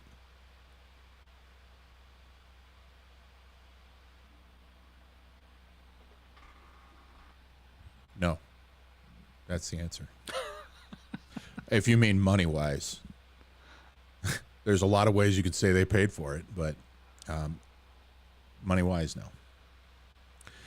By the time they could start generating money, it got taken over and ISIS started collecting money through oil and stuff. It wasn't as significant as people think, but no. Iraqi oil fields. I don't know where we stand on this. I went to some oil fields and secured them and did some operations there for people who were trying to disrupt or damage ones that weren't even working, or ones who were trying to activate them in order to gain money for, this is before it became Al-Qaeda in Iraq. When Zarqawi was there, before it was called AQI, when groups like Ansar al-Sunnah were big. And, no, what's the guy's, I can't remember the other guy's name that was big. But I'm not sure where we stand on that. That's for you, David, and I'll scroll through the comments. Crypto, that's my answer. But yes, I am not a financial advisor. Please do not take make your financial decisions based off of some bald guy on the internet. But anything dollar-based sucks. That's a bad. So any deflationary currency would be my preference. I'm not telling you to go do that, but I would definitely start looking into deflationary assets. Here's my story about crypto. So I finally decided to get involved with it with David. We would spend times online doing trades and stuff with Bitcoin, and I was doing pretty well. And then I was sharing with him my stuff I was doing, and he wanted to start seeing how I was thinking about it and understand it, because I was doing better than he was. Christmas rolls around. It got volatile, but my mindset changed it. I started treating it like gambling, because I'm a gambler. I usually do well when I gamble, not with Bitcoin. So now the stuff I have, I just hold on to. I don't trade anymore. But when I was trading, I was doing well. You can get into cryptocurrency without trading, and there are things that that will allow you to gain a very substantial interest where you would not otherwise be able to do that. And if you're interested in that, I would definitely encourage you to go check out some of what I've written about cryptocurrency on my website. You can find it under the heading, what is it, Education and Money. So, yeah. So this is a comment I see a lot that I disagree with. Here's why. Especially those that are older than a child, basically over 30. You remember a time when we didn't have cell phones, probably didn't have a computer, didn't have Twitter, the amount of information. I mean, plenty of you watching this or will watch this remember researching periodicals and know what a periodical is, and using the card index in the library to look for information. Information is so available out there. We get inundated with so much stuff. We think there's so many more new things. I don't think we're any more divided than we've ever been. I just think we know about it more. I think it's broadcast more. You know, two-party system, there's more than two parties, but no matter how much their views have changed over time, the other team's views have changed too. It's always been there. I personally don't think there's enough there to indicate to me there's anything that says we're more divided now than we were any time in the last, say, 70 years. I'll go back to about 70 years, basically after World War II. Prior to that, it's possible. I don't think there's enough information or enough time for me to figure that out. I just think it's more known. It's like back in 2015, 2016, when I did this all the time with David and Luke and other people, we always talked about, it was always about conservatives and gun control, Jade Helm, all this other stuff. And Patriots was the big conversation, and what people were doing and who was saying what and who was against who. And I was like, look, I don't think any of this is new. I just think we're seeing it now. I think there's more information out there. You can pull up Twitter and find out all kinds of stuff in 5 minutes that would take you hours 30 years ago. So I don't think that's really a change. I just think our knowledge of it, our awareness of it has changed. I think we're realizing how much has always been there, and then we're reacting and taking action because of that. And it's also cyclical too. I mean, think about the Roaring '20s, right? I mean, the Roaring '20s were defined basically by those breaking the law to do the things that they wanted to do. So you had an old guard and a new guard, and there was a transition. Every transition is going to be rough. Every transition of power, I was talking about this the other day on the podcast, talking about how even new powers are going to fight with the established powers, and this is true in human nature. Period. I mean, the new lion, the new strong young lion, is eventually going to have to fight the old lion, and eventually the old lion's going. I mean, so we see this throughout nature, and each cycle presents itself the same way. I mean, it's. I don't know. I see it as cyclical. Oh yeah. And in the United States, what do we have? Revolution history. So we're walking up on the fourth cycle. There's really you had the Revolutionary War time, right? That was a big change. The Civil War, that was a big change. World War II, and again, I'm talking about time both before and after, and during. Sorry, and then now where we're at. So it's cyclical. The new lions are going to be fighting the old ones. I'm not sure what this is for, but I want to address it. You don't feel safe when women are fire pilots and trans first sergeants, written as a question. Mentioning the military, I think this is true anywhere. LGBTQ, gays, transgendered, women in combat arms. I don't care. Having been in the military, been deployed 3 different operations, breacher on a special forces team, interrogated for the military, did clandestine intelligence for intelligence agencies, worked with the department or the Defense Intelligence Agency, had to report to senators and national security councils. I've done a wide range of things in short-term spans. I don't care what it is about an individual. You need to be able to do the job, period. The job does not need to cater to you. The job exists. It has standards for reasons. You need to be able to meet those standards. I understand there's a lot of social and political things there, but you need to be able to do the job. Whatever it is about you as an individual affects your ability to do the job that needs to be addressed, and nobody should be afraid of that, no matter what that is about an individual. It is different, period. I thought when I came in the Army in the late 90s, I thought the whole idea of women being in places like tankers and the infantry would come out long before gays were allowed. It happened after the fact. But we saw World War II, even prior to them, people that were black, or other minorities as we call them, being in the military, or what they were used for. Those things are all eventually going to get integrated. The thing is, the military exists for the purpose of fighting wars and winning them. You need to be able to do your job in order to support or have direct action in that operation. Whatever it is about you as an individual, it's your job to adapt. Now, I'm not saying certain things shouldn't change, and some things, a lot of them are handled very badly by the military. But like gays in the military, they've always been there. It's just, there's things that need to be addressed. There's standards that exist based on the general physical capability of certain sexes, male or female, which play into certain standards if you're transgendered. I understand all that. Those are all nuances that need to be addressed and are being done badly. And I have personal opinions on them, but professionally, from a military warfighting standpoint, I don't care. Do the job or go do another job. That's just me. I don't think I've ever said that publicly, so I thought I would. There you go. And Polly Gray says, I think most of the divisions are fake. And again, that's why I posted it. So in the chat, I posted a link to the article about AstroTurf. It's a good article. The fake divisions are. Oh, thank you. Are you kidding? Are you joking? I read one article every 3 months, and I read that one. Okay. No, it's a good article. I've read that one. It's really good. So, and that basically kind of describes, again, why it's fake. Of course it's fake. There's a lot of things. Most of us wouldn't be divided with each other over half the crap that we are if we were just to, if we all lived in an apartment building together, we just wouldn't care. And this is what's so funny about it. Mikey, how you doing, buddy? I haven't seen you in a long time. Smurf says half the people worried the other side wants to round them up. Oh, yeah.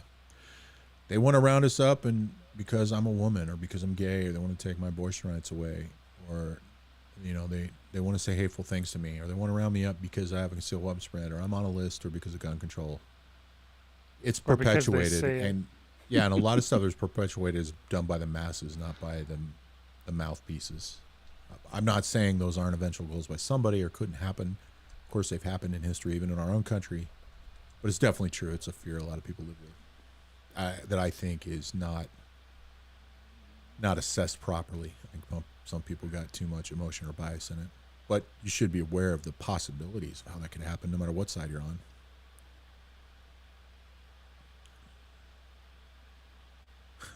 This is awesome. Yeah, it's funny. The 4 years me and David weren't on here with Luke doing anything. We quit talking, it all falls apart. Why don't we have the following? Yeah, if you want a divisive point in history, that was probably it. Yeah, but even so, that's the funny thing. You could point to that, but even to this day, most people are still divided over stuff that they clearly don't know. There was so much that happened during that time, and so many people are unbelievably ignorant to it and have zero idea about what the Civil War, what happened in the Civil War, who were the players in the Civil War, all of that stuff. I mean, it's just it blows my mind just how little Americans know about that situation, and it's scary. Hey, you know what? From a military standpoint, if the South had the logistics and financial support, they would have wiped the North's ass, period. They had one general running the whole army the whole time. We had a bunch of them. The only reason they lost a lot of those battles is because they ran out of bullets. Generally speaking, if they had the logistical support and the money from other nations earlier, I don't think the North would have won. Legal difference between a wiretap and data harvesting. So wiretaps are defined in law using many terms, including wiretap, and depending on who's doing them, there's legal stipulations on what you need to do. Data harvesting is a little different. It's also done by businesses, and it depends on how you do it. So, for example, these are probably small examples, but if a company like Facebook takes your data and sells it to the government, gives it to the government, sells somebody else, that could be considered data harvesting, as long as it doesn't violate any of your rights and things you've clicked the checkbox when you didn't read the 4 pages of fine print nobody reads. It's not wiretapping. Wiretapping in general is targeted on individuals or businesses, targets, and has to be done with court approval, even through intelligence assets like the FISA courts, in order to get specific targeted information that you need, and you have to have justification for it. It's broad, but it is, to me, very clear the differences in them.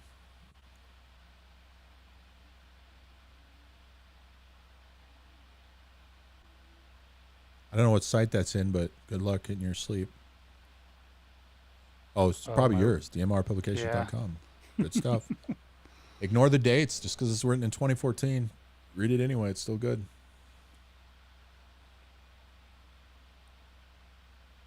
This is true. Most people are upset about what they're told to be upset about. Most people, most of the time, most things we believe are things we're told to believe. You want to save $50? Buy this TV on sale. You save $50. Nobody says you actually save $250, or probably $2,500 now if you don't spend the money at all. But by not buying it at all, yeah. Hey, it's Saturday, honey. What would you do, baby? You want to save $150? Yeah, let's go to Best Buy.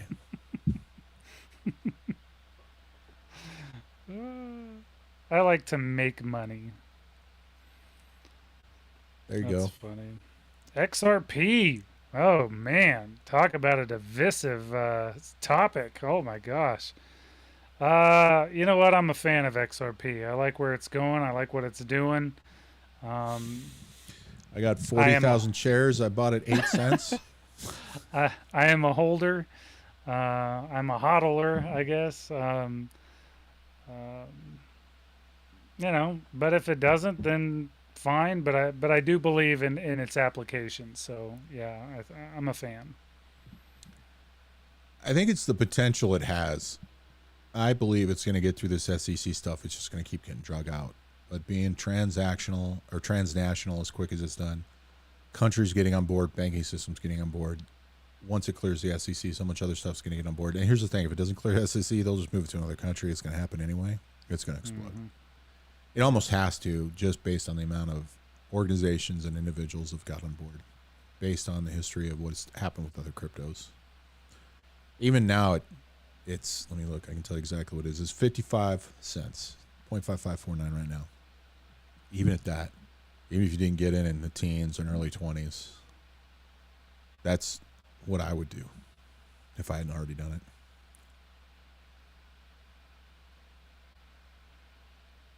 If you can find places that'll sell it. I don't know anything about this. Do you know anything about this? Why would Seattle software company be charged with campaign donation election? There's probably an article out there that explains in detail why. Yeah, I don't know. No, they're not.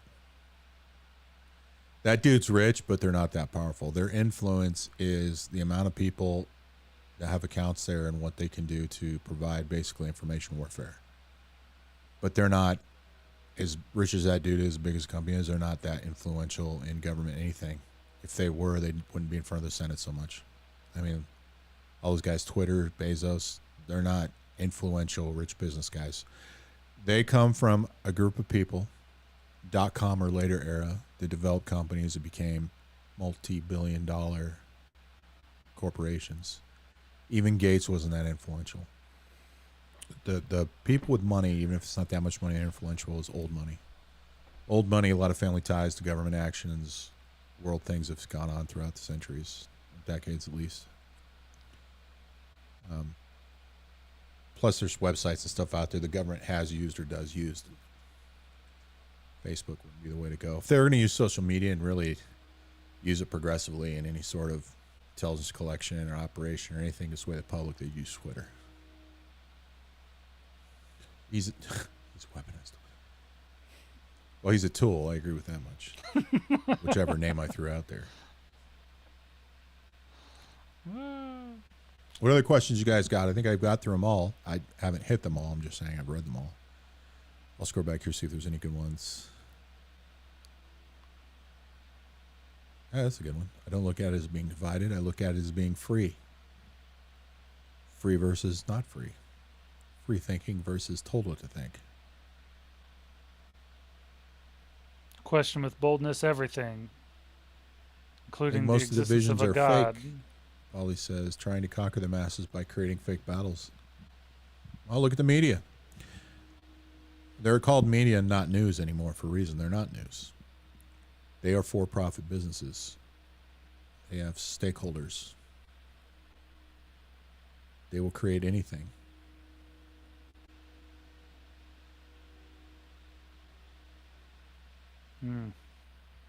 Well, the government actually doesn't print money. The Federal Reserve does. And they provide us loans. We request permission from them to get more money. The other thing, too, is the idea of printing money, basically creating money out of nowhere. That happens every time you open a credit card, buy a car, get new credit. I've been alive for 40 years, just over 40 years. Never in my lifetime has any loan come from money people already put in the bank. It's created money. It's created. So it goes more than just whatever a government's doing. That's part of how this whole fiat system and everything works. David knows a lot more than I do, but that's the idea. When you get a loan, when you get a credit card, extend your credit, all that stuff, they create additional money.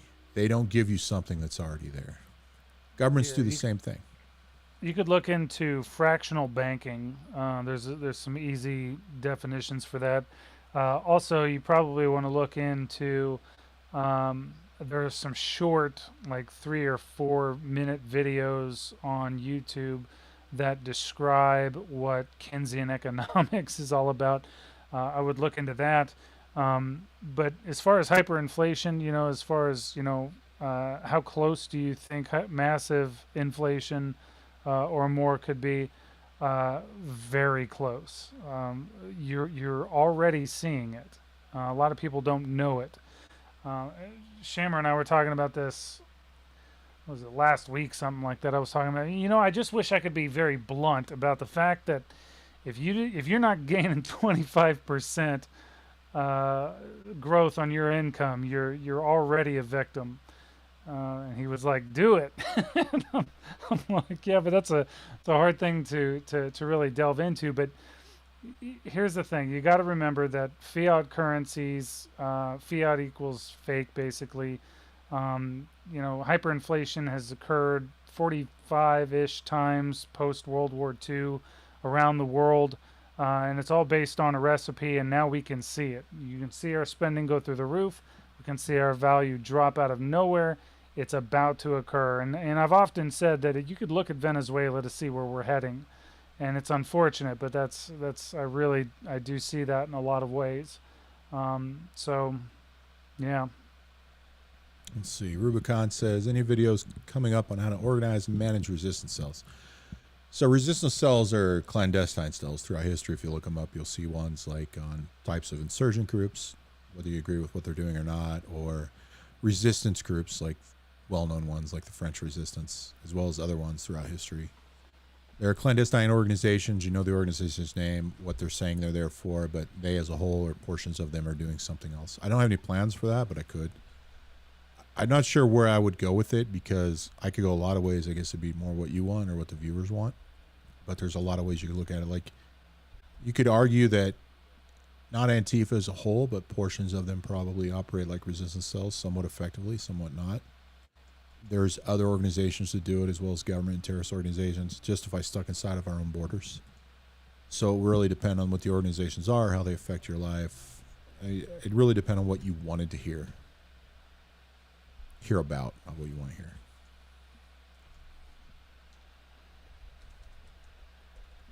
Yeah, so that's a concern.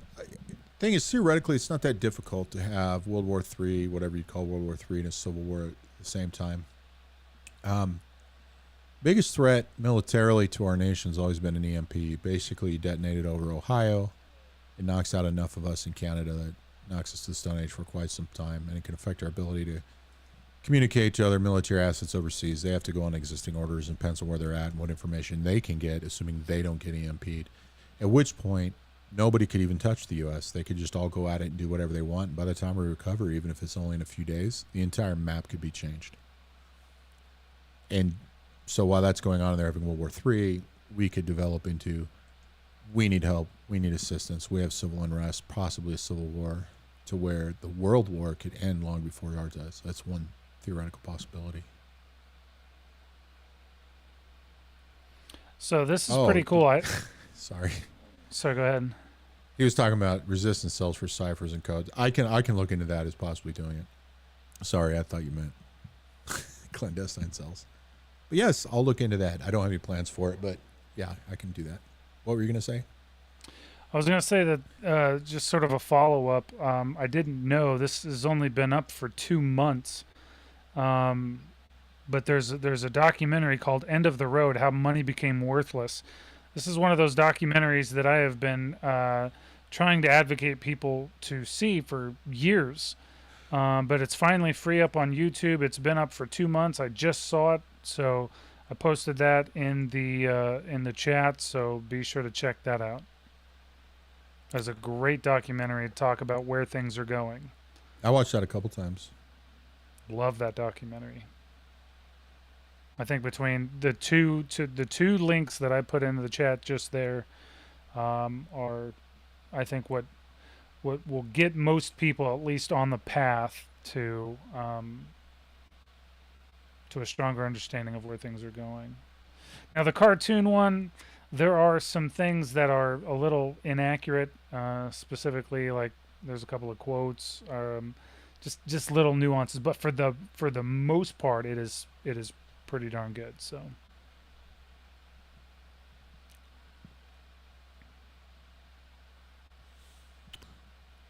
I'm not even gonna get in an argument over that. Started in Harvard. That's all I'm gonna say. Not linked.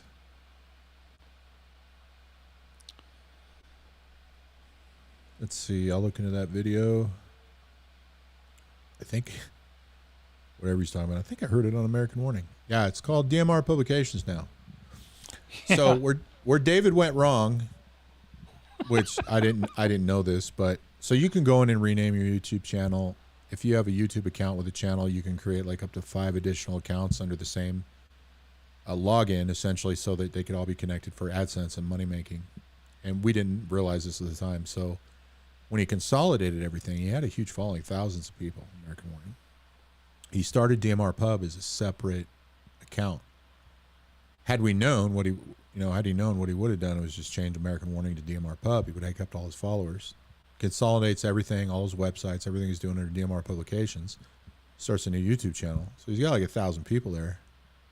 But now it's trying to get people over. And I found, I don't know if I told him I found a way we can, when people go to American Warning, you can redirect them. But even still, he's got to get their attention to get them over there. So that was really the only thing that didn't work out that well. But having everything consolidated, the website's so much better. You can still pull up an American Warning. If you go to AmericanWarning.com and look at it and then just go over to DMRPublications.com, night and day. Way better website. I appreciate that. Well, I hoped you do it. Not really. I just told you if I thought it looked good. I don't know where they're at with this. I get why it was... I don't know the history of it, David May, but I understand why it was a district. It doesn't surprise me. I'm surprised it hasn't happened already. Part of the reason a mayor of D.C. would push for that is because I don't know what the laws are, but I would assume they would believe they would automatically or very likely become the governor, which give them a lot more power. Also give them National Guard assets to control in D.C. That's the downside. I think that would be a bad idea, but they would kind of have to get it. And then there would be another level of legal enforcement entities, law enforcement as well as the military to deal with. I don't know if it's a good or a bad idea, but I'm surprised it hasn't happened already. My concern with D.C. and Cuba and some of these other territories that they continue to talk about, you got to remember, guys, that every time that one goes in, you're talking about a couple more senators and a couple more representatives, and so it's going to change the dynamic of. And then we got to print new flags. What's that design going to look like? New maps, new books. You got all kinds of stuff. So. Yeah, if we're going to go that far, let's just have a war and rewrite the whole thing.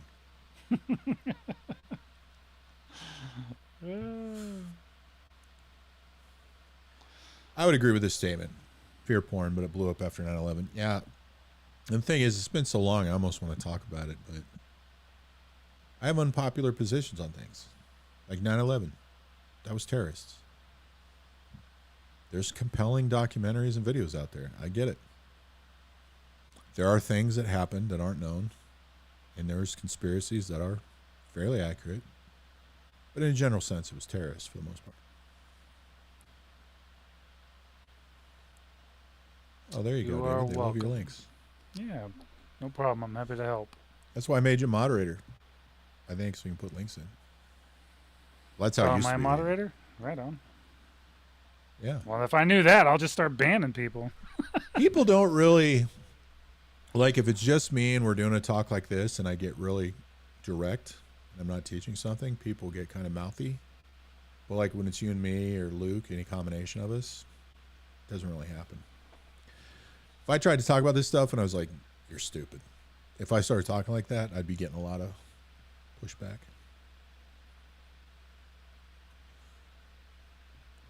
All right, got any other questions? We are at 1 hour and 38 minutes. Wow, that went, geez, 45-minute show seemed like forever. Well, software issue. Eventually, this is how it went last week. I fixed my issues. My second show went great. This week, first show, issues. Second show, going great. Eventually, I'm going to quit having issues altogether. What purges? I haven't been paying attention. I know they looked at the whole extremism thing, which was a joke. It was no different than LA Treat, sexual harassment. It was sometime during the standout, you need to have a one-day class, which equates to a 3-hour cheesy video or something. They don't take it seriously as far as that goes, but if there's something specific on the purges, tell me what it is, because I haven't looked into it. And I will tell you exactly what I think they're doing, even though I haven't looked into it. I very likely won't be wrong. I saw way too much of that. I think that, yeah, when you're having fun. I was frustrated on the first show. The problem with the military is a good example of large government organizations. Hey, you got another sub, Dave. Oh, hopefully it shows up that. on Thank your you. on your overlay from Streamlabs. Yeah, right. Boop. They don't take things seriously. The commanders at any level, all of them that are in command positions, care about their career more than they care about their people. There are isolated individuals that do care about their people. Their careers don't go very far, and that's sad because it shouldn't. It should work exactly the opposite as it does. But I saw it with men getting sexually harassed by women or other men, but mostly it was with young women being sexually harassed by senior males, senior to them, maybe within a few years of age. Enough they could give them a relief for cause or do something with them temporarily pending the investigation not to give them a relief for cause. Temporary assignment. A lot of options. Instead, they'll take the victim who was alleged a crime is being investigated and move them and ruin their careers. They just don't take it seriously. And I've had some commanders I've talked to, a colonel, lieutenant colonel, and 3 different captains. They were all commanders of mine. 4 out of the 5 would not have admitted on active duty. 1 did. They all after the fact admitted it. Yeah, we look at the wrong things and we don't take it seriously. The military doesn't, individually we don't. They don't take extremism, any of that stuff seriously. Spycraft videos. Well, what do you want to know? It really depends on what you're looking for. So I've kind of followed David's plan of DMR pubs. Everything's Grayman concepts. He took a bunch of stuff, consolidated it down. I took an idea and kind of expanded it. So I have the Intel training page, which will be in the show notes. It's not there now. It's on the previous show. After this show tomorrow, I'll come on here and put on timestamps and upload all the descriptions of what we talked about. But I have the Intel training page on locals.com that I do a lot of training on, mostly open source stuff because most of the guys there are trying to support a preparedness company that isn't really preparedness and gathering info, but they're working on it, but the company's not using it, but they're all really into it. And I'm trying to do that. I chose to get back into this a little over a year ago. David got me into the podcast thing, which I've been doing a lot of that stuff on, especially some spycraft stuff, as you call it. And then I eventually want to get to the point where we're going to have in-person training again, because I was working with a program training intel guys, officers and enlisted for Joint Special Operations Command and other Joint Task Force, which ended a little over a year ago. So I got in the podcast, so I brought YouTube back up recently. So I'm trying to expand all that out there. But as far as what you want to know, it helps when you're more specific, even vaguely specific.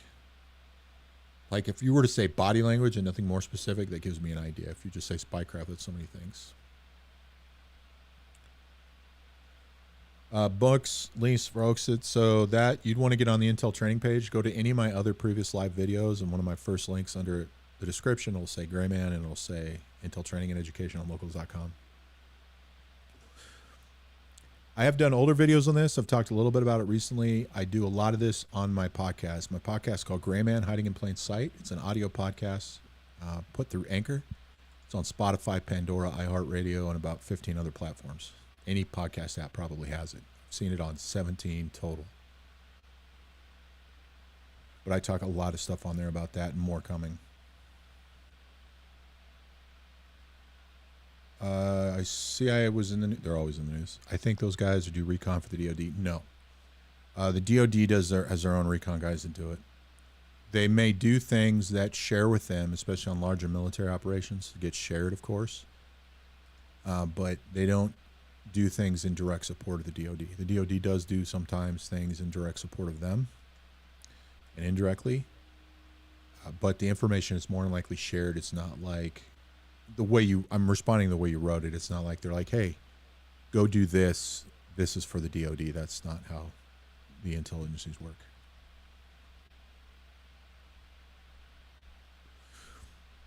$18 a month, probably mean 18,000 around. Yeah, they make a lot of money. The pay systems have often been adjusted. They hit junior captains and mid-level NCOs a lot in the last 20 years, trying to make them competitive with similar job positions in the outside world. The problem is they attribute too much to military positions. That's part of what's gone on in the last few decades. So just after the turn of the century, I was a senior staff sergeant being looked at for E7, which I was picked up. But at the time, I was just being looked at. Second lieutenant disregard who the guy was. Shows up. He is a finance officer, got assigned to an infantry unit. That kind of thing's not uncommon. Shows up to Iraq, gone through all his training. He's there a few weeks, a couple months. He gets promoted first lieutenant. We all, of course, go around, shake his hand. He's my platoon leader, and he's like, hey, that was really cool. I looked at the pay scale. I make $6 less than you. I almost punched him in the face. I said some very kind words to him. But it's not that they shouldn't get paid what they do. A lot of the enlisted guys don't get paid what they should. They equate too much of it to say, one example they always use is college education. Well, more and more, there's a high percentage of enlisted soldiers come in with college education. And significant degrees. It's not all of them, but there's plenty of officers I knew that were MI, branch detail, the infantry officers that had degrees, which nothing against the degrees, but things like geography, finance, not economics, just finance in general, bachelor's degrees, not even working on their master's yet. There's tons of enlisted guys coming in with bachelor's degrees in serious hard and soft sciences, not like English literature. I've met plenty of lieutenants with an English literature degree overseeing soldiers that have gone to Harvard with law degrees or hard sciences or soft sciences. So that argument's out the window. I don't disagree necessarily with how most officers get paid based on their scale. I disagree with the low level a lot of the enlisted guys get paid. If you look at a sergeant major and assume based on job title, generally speaking, it takes 17 years to make sergeant major, and you look at their pay scale compared to a 17-year officer who's probably a lieutenant colonel, if he hasn't made colonel, which means he did something wrong, it doesn't work out the same. And they place those NCOs with officers because of their ability to mentor them. A lot of NCOs in general, based on their job and position, are worth more in dollar value than their officers that they support.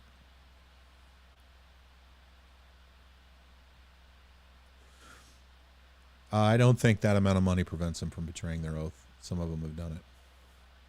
Actually, it gives them this idea they can get away with things. That's why so many of them have gotten in trouble.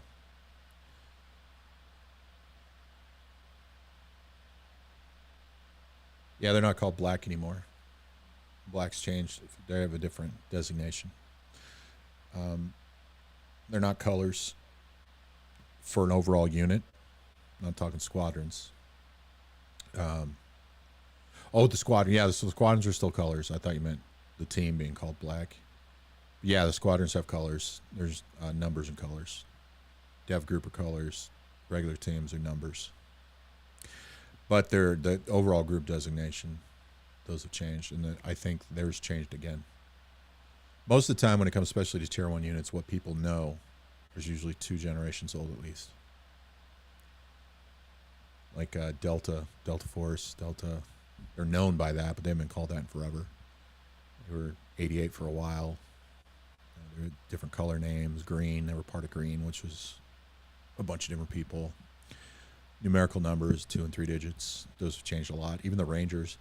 It's so funny. So the Rangers had a designation. This is probably 5 years ago. One of these officers, I hadn't trained them, but they were there in the program I was working with, had not gone forward yet, communicated to a warrant officer that they were supposed to communicate with, but used, even in a high site system, the designation for them, which they weren't supposed to use.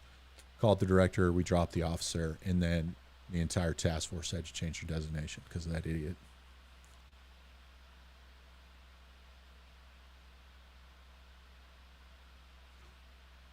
Let's see. Your first check was $260 a month. Must be talking about the military pay. Yeah. David, I don't know if you can answer this. I sure can't. What's your interpretation of the death of Socrates? Why is that question even important?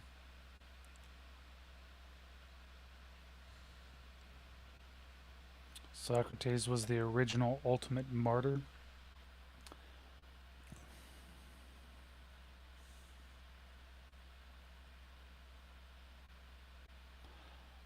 Yeah, I mean, I could see that. The ultimate martyr.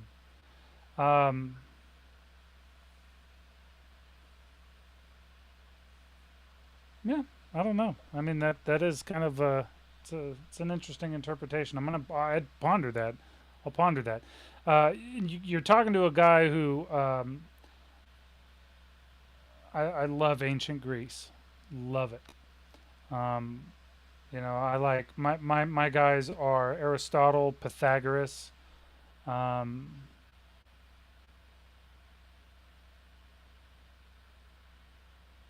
but I guess I don't the ultimate martyr. I'll ponder that. Maybe I'll have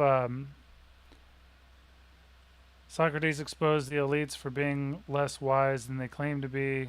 Then they got butthurt and killed him. He won in that trial, and they knew it. Um, yeah, no, I mean, but I guess the ultimate. I mean, you've I don't know. I guess you've seen similar situations like that in history. I guess I'm just. Let me ask this: why would you focus in on that over some of the other ones? Yeah. While he's answering this, I'll look at this one here. We're coming up on 2 hours, so I'll be cutting this off in about 10 minutes. And later, sooner, if you don't have any questions. But do you believe in aliens?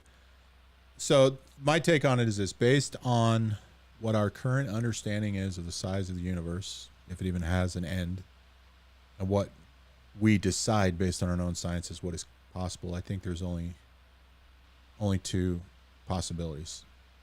And I just knock it down to this. One is they don't exist and we're first. Science, in a way, can't support that theory. The other way they can support it is that they do exist, maybe many species, but either none of them or very few of them have the technology even to travel far enough to even know that we exist. It could be like the movies. There could be galaxies out there so far away we can't even comprehend. They have civilizations with all kinds of technologies we can't even dream of, but they haven't reached us yet. But it's one or the other. I don't think it's realistic to think I would ever know that will ever be discovered. And yes, I know there's things people say, oh, there's all kinds of proof out there. I haven't seen everything, but I will tell you everything I've ever seen on things that were considered to be aircraft were explainable. And I don't mean swamp gas. There's tons of that stuff out there that were military technology. I even watched one a few weeks ago of stuff that was recorded in the last couple of years. I was like, I know exactly what aircraft that is. There's tons of stuff, if you research it historically over the last 50 years, that match aircraft that became known later. I always go back to the A-12 and the SR-71. Over time, we changed the dates on when we know it actually existed. I mean, when they retired that thing, they were saying it was only actually flying in the 70s. Now we know it was flying missions in Vietnam and flying well before that. Based on aircraft capability at that time, that was super advanced. Of course that would look alien.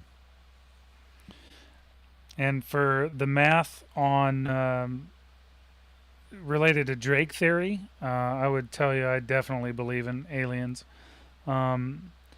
But you also have to understand, too, that when I think of aliens, I'm also defining it as life. And life is not necessarily something that we might be able to communicate with. So, but no, if you look at the math on Drake theory, yeah, no, it's pretty compelling. So I saw the Socrates didn't have to die. He could have kissed ass and lived. He intended to die. So here's the thing. So Socrates was a very principled person, and I don't think I would probably tend to agree with that idea. He intended to die. He was gonna do it for a point. Yeah, there's a lot of things that thing could have gone so many different ways, but it ended up the way that it did because he kind of guided it that way. And he had a lot of followers. He had a lot of people who loved and adored him. They I mean, he could have done a lot of things differently. And yeah, it was a martyr. We're talking about him thousands of years later, so that's a good thing. But I don't know. I mean, I just definitely he's definitely high on a list of martyrs in history, and I love a lot of what he did for the world, and um, and I don't know. I guess I continue to, but it's unfortunate to me that so many don't know, I think, more about his teaching, and that's probably the biggest tragedy.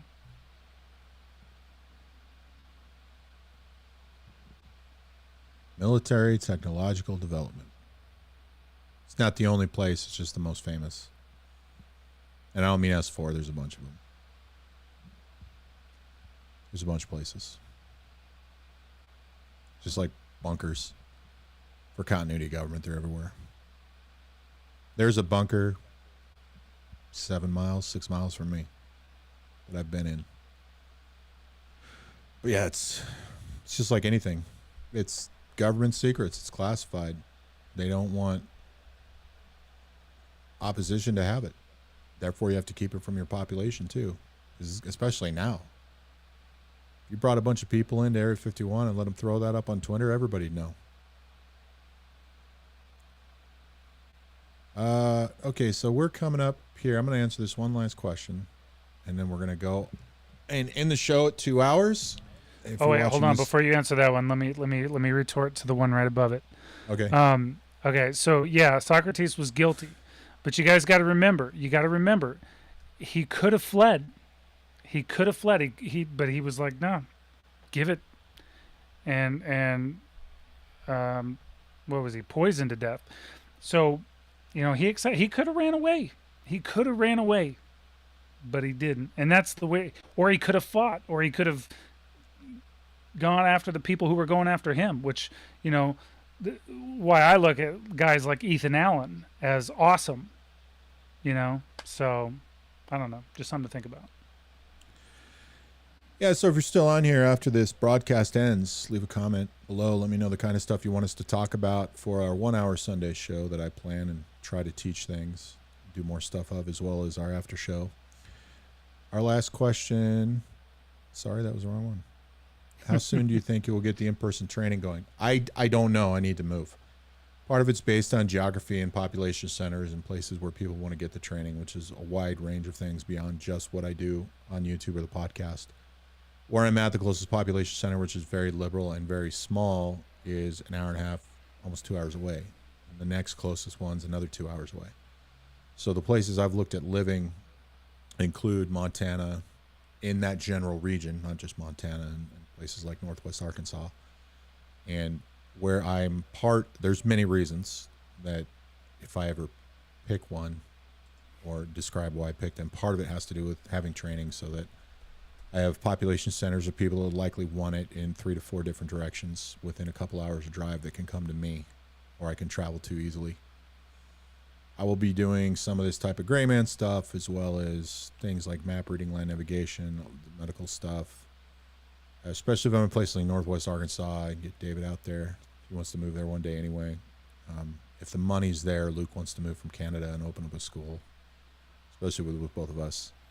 Training all kinds of subjects that fall on the lines of anything from preparedness to self-defense, Grayman stuff, leadership. We've all talked about it in depth. None of us have the financial capability. We're spread across North America. And it really comes down to money. It's more than just, say, starting a business. It's wanting to get people there. And I need to move. Where I'm at, it's not conducive to it. And I don't want to be here anymore anyway. Too hot. But yeah, so that's the end of the show. Chat's, of course, going to be up for a few minutes. I copy and paste all the chat questions down and look for any ones I didn't answer to see if there are ones I can answer later, either on my Intel training page or my podcast.